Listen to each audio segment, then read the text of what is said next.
So, joined here by Micky Theo. Micky, tell us about Mark. How well do you know him? I think I met Mark when he was, 18, wasn't it, Mark? Actually, before that, we used to watch you train down.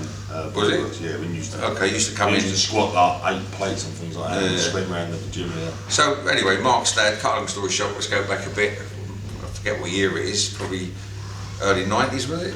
About mid-90s. Mid-90s. His dad was truck training there. His name was Ray.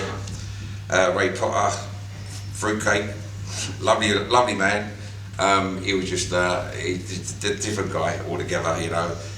When you walk in the gym, you knew Ray was there, you know, screaming and shouting and, you know, like getting slapped around the face and pushing all the heavy weights.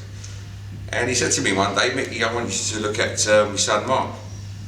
I said, yeah, no problem, you know, he's a good boxer, he's done a lot of amateur fightings and all that. So we looked at him and we took him a step forward and got Noel involved. Well, Noel was running the gym back in the day, and we spoke to Alan Mortlock as well, so the three of us got him together and basically turned him pro, got him up there, got him to where he needed to be. And yeah, he done well for himself and showed his true colours, and here we are today. You know. So what was his best characteristics as a fighter? As a fighter, his best characters is just going in there and knocking the person out. That's what he does, you know. And right over the top, left hook to the body and then down, that's what he does, you know. He does it best. how do you think he's coped with this thing that's happened to him now? I think he's a strong man. He can deal with it, and he will deal with it. And he'll just march through it. Because he's a fighter. He's like us, you know. Anything gets in front of us, we just fight it, and that's what we do. It's bred in us. We're there to do it. And Mark, say no more, you know. I mean, he shows you what he can do in his career. The true man, true fighter. Whether it's cage fighting, any fighting, he's there to do it. He don't care. That's what he's got in him. He's also got a great sense of humour as well, so he's treating this situation with humour as well as determination. Yeah, of course, but listen, at the end of the day, Mark is Mark. Lovely guy, no arrogance, no not disrespectful person. He's, you know, always looks up to people, and he's always called me Uncle Micky, even to this day. So Mark, tell us about Micky and how well you know him. God, yeah, I think I was about 13 when I first saw him, and I think he was squatting, or he was doing leg press. I think he was doing leg press, and he had every weight virtually in the gym on there, and then someone sitting on the actual leg press itself. I remember looking at it thinking, what a lunatic, absolute mental case. And then, yeah, it's the first time I met him. I was kind of scared of him at first. I wasn't that firm. He'd come walking towards you, and my dad used to come and say that, Uncle Micky. And that was how I knew it was Uncle Micky. I think I was about 20 stone then, wasn't I? He was a big lump. He was scary. Yeah. So Micky, have you got any advice for Mark at this time? Yeah, well, we've given him a bit of advice. He knows what I said to him. He's just got to decide whether he wants to go down that route or... I sent him some bits this morning, funny enough, some clips I've seen on YouTube, which is very good for his diet, which kills cancer, and moves forward, repairs all the cells, and it can actually kill it itself by fasting, you know. There's a few videos I sent over to him. He's going to research it, and he's actually doing a bit of it now, because I think he's done his own research, and I mean, he looks into things like that, and he's a clever man, he knows what he's doing. So I think we're on the same level on what he needs to do to get out of this and to beat it. Do you have a best memory of him in the ring? Best memory in the ring? I think the best memory in the ring has got to be Danny Williams' fight, hasn't it? I don't know whether Mark knew that his shoulder was out. Now I've never asked him. Do you know he pulled his shoulder out today? Didn't the first time. You know, it's not the second time I did, because I went like a lunatic and thought I can't lose this now. Yeah. Oh, you knew about it? Yeah, I did. Yeah, I did. Yeah. Listen, it's boxing. It's a lucky punch. Done 99 things right, one thing wrong. And I think when you're exhausted, your mind's exhausted, every part of your body's exhausted. It just takes that little knock, you know. And Danny got it, and you know, luckily he got it, you know, because he would have lost that fight and Mark would have become British champion at the time, wouldn't you? Yeah. And then moving on from there. It's a shame he went down that road, and but listen, it's an experience. Boxing is an experience on its own. Getting in the ring. I mean, I've been in the ring before, it hasn't happened for me. You want to do what you want to do, but you can't turn it on.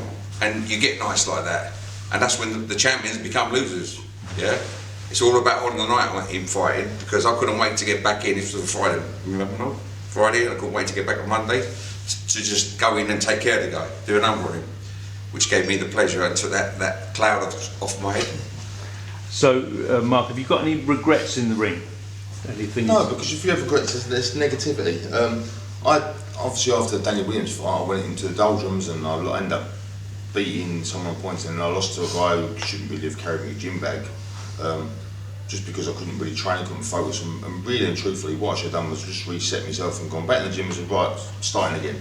But no, I've got no regrets, because all these little paths lead to certain ways, and people say to me, oh, wouldn't you have liked to have gone on to fight Mike Tyson and fight Klitschko with the title like Danny did? Of course I would have done, but it's not it wasn't my plan. So no, shit happens.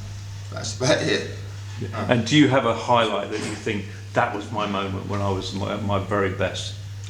Do you know what? The only time I ever thought that I felt like a star was in one of the cage fights. We fought at the Brentwood Centre for a TFC show, and we had this guy, I think it was Mark Walker, come down. I think he filmed it, and he was about 120 kilos. He was unbeaten. He was growling around the ring, and I knocked him out, and he face planted the floor, and I literally come out of the cage, and there was people queued up everywhere, and people asked me to hold their babies for photos and things, and that's the only time I felt like a star. It was fantastic.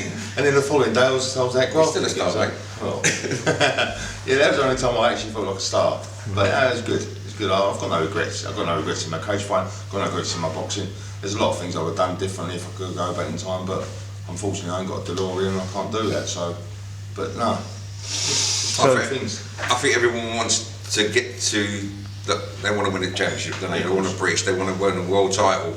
I think it's every boxer's dream to do it. So, going back to the question about would he want to fight Klitschko, this one, that, of course he would. Everyone wants to do it. Every heavyweight, especially heavyweight, wants to get up there because that's where the prize is, and that's what we're there for at the end of the day.